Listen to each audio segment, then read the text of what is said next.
Friends, कल हमने पढ़ा था वैन डर वाल कॉन्स्टेंट्स ए और बी के बारे में, जिसमें मैंने आपको बताया था कि ए और बी की डायमेंशंस क्या होती हैं। आज हम देखेंगे ए और बी की यूनिट्स क्या होती हैं। What are the units of van der Waals constants A and B. इसके लिए हम वापस देखते हैं, जैसा कि हमने कल देखा था, a is equal to P V square upon n square, जहाँ पर पी प्रेशर है, वी वॉल्यूम है और एन नंबर ऑफ मोल्स हैं। तो हम ए इज इक्वल टू क्या लिख सकते हैं, प्रेशर इनटू वॉल्यूम का स्क्वायर अपॉन मोल स्क्वायर। ऐसा ही यूनिट्स में प्रेशर को हम एक्सप्रेस करते हैं न्यूटन पर मीटर स्क्वायर। तो हम प्रेशर की जगह यूनिट क्या लिखेंगे, न्यूटन पर मीटर स्क्वायर। वॉल्यूम को हम करते हैं मीटर में, तो हमने इसको कर दिया मीटर क्यूब में, तो इसका हो जाएगा मीटर क्यूब का स्क्वायर और मोल अब का square upon mole square.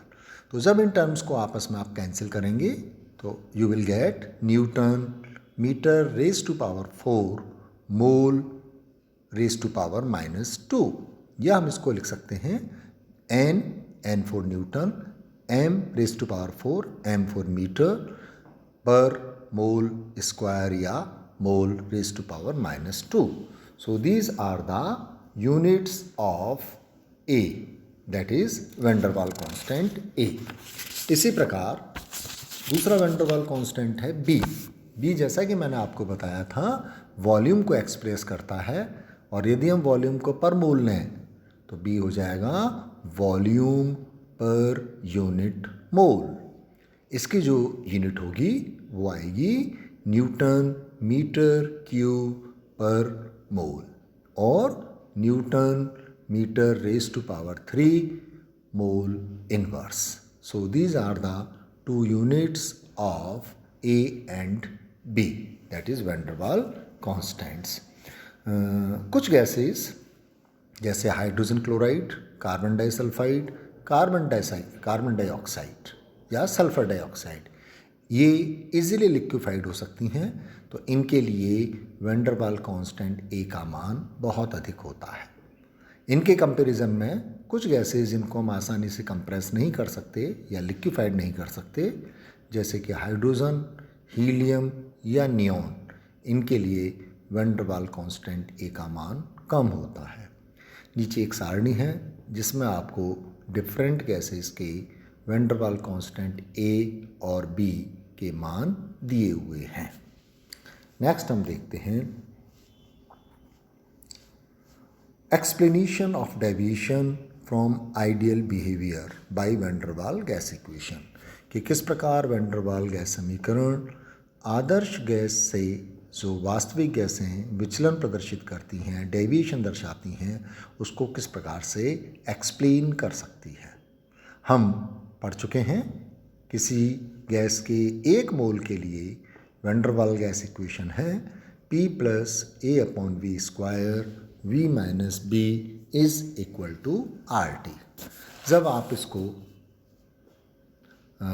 Brackets को ओपन करेंगे, you will get PV is equal to PB + A/V minus AB/V square is equal to RT, या PV is equal to RT + PB minus A/V + AB/V square. चूँकि van der Waals constants ए और B दोनों की value बहुत कम होती है, तो हम इन दोनों को नेगलेक्ट करते हुए लास्ट की जो टर्म है AB/V स्क्वायर, इसको छोड़ सकते हैं। तो फाइनली हमारे पास क्या इक्वेशन आ जाएगी, we will get PV is equal to RT + PB minus A/V। इस इक्वेशन की सहायता से हम अब एक्सप्लेन करने की कोशिश करेंगे कि डिफरेंट कंडीशंस में किस प्रकार से एक वास्तविक गैस आदर्श व्यवहार से विचलन दर्शाती है। सबसे पहला केस लेते हैं हम एट एक्सट्रीमली लो प्रेशर, यानी जब प्रेशर बहुत कम हो। उस कंडीशन में जब प्रेशर बहुत कम होगा तो P B terms P multiplied by B will become negligible. क्यों? क्योंकि प्रेशर बहुत कम है। जब प्रेशर बहुत कम होगा तो वॉल्यूम बहुत ज़्यादा होगा। जब वॉल्यूम बहुत ज़्यादा होगा तो लास्ट वाली टर्म दैट इज़ A/V ये भी बहुत कम हो जाएगी। कहने का मतलब है हम PB और A/V दोनों टर्म्स को नेग्लेक्ट कर सकते हैं। तो हमारे पास केवल बचेगा PV = RT, और ये एक आदर्श गैस समीकरण है। इसका अर्थ ये हुआ कि बहुत कम प्रेशर पर किसी भी गैस को सामान्यतः हम आदर्श गैस की तरह व्यवहार करने वाली गैस मान सकते हैं, या you can say that at extremely low pressure the real gas shows almost ideal behaviour. Next हम देखते हैं at low pressure. Low pressure का मतलब है प्रेशर बहुत ज़्यादा कम भी नहीं है लेकिन कम है। उस कंडीशन के अंदर जो हमारी van der Waals gas equation है उसमें एक्सक्लूडेड वॉल्यूम जो हमने B लिया था उसको छोड़ा जा सकता है, यानी दैट कैन बी नेग्लेक्टेड। तो हमारी इक्वेशन क्या बन जाएगी? इक्वेशन हमारे पास रह जाएगी P + A/V² in bracket multiplied by V = RT।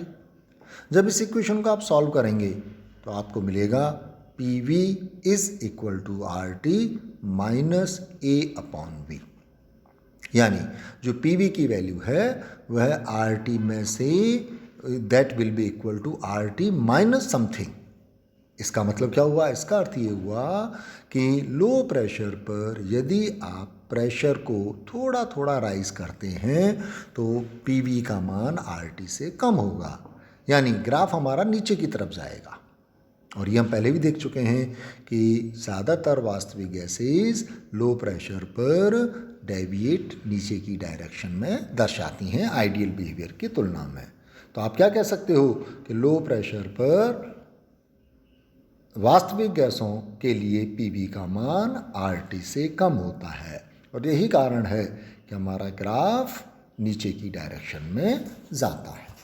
Next हम हाई प्रेशर लें।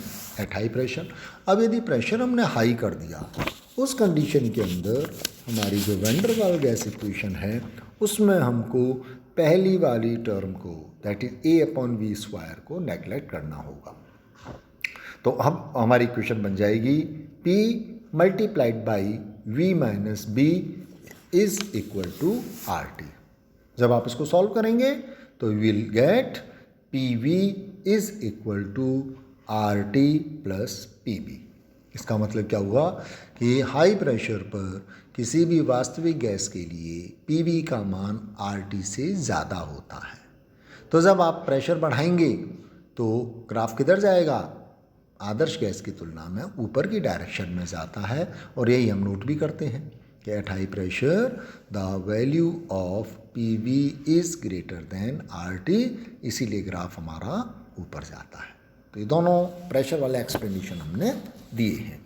अब हम टेम्परेचर का इफेक्ट देखते हैं। जब टेम्परेचर बहुत कम होगा उस कंडीशन में AB/V² बहुत कम होगा, दैट कैन बी नेग्लेक्टेड। तो हमारी इक्वेशन बन जाएगी PV - PB + A/V = RT, और PV = बाकी टर्म्स को आप राइट हैंड साइड में ले आइए, this will become RT minus in bracket A/V - PB। At low temperature चूँकि V becomes very very small, इसलिए A/V इंक्रीज होगा, बढ़ेगा, एंड A/V - PB भी बढ़ेगा। In that is for the value of PV will decrease and gas show deviation from the ideal behaviour. और at high pressure, high temperature पर value of V becomes very high, thus A/V² and B both can be neglected. उस case में हम दोनों को ही neglect कर सकते हैं, and in that case the gas will behave like ideal, means equation will become PV = RT। यही कारण है कि वेरी वेरी लो प्रेशर और कंपेरेटिवली हाई टेम्परेचर पर वास्तविक गैसेस आदर्श गैस की तरह व्यवहार करती हैं।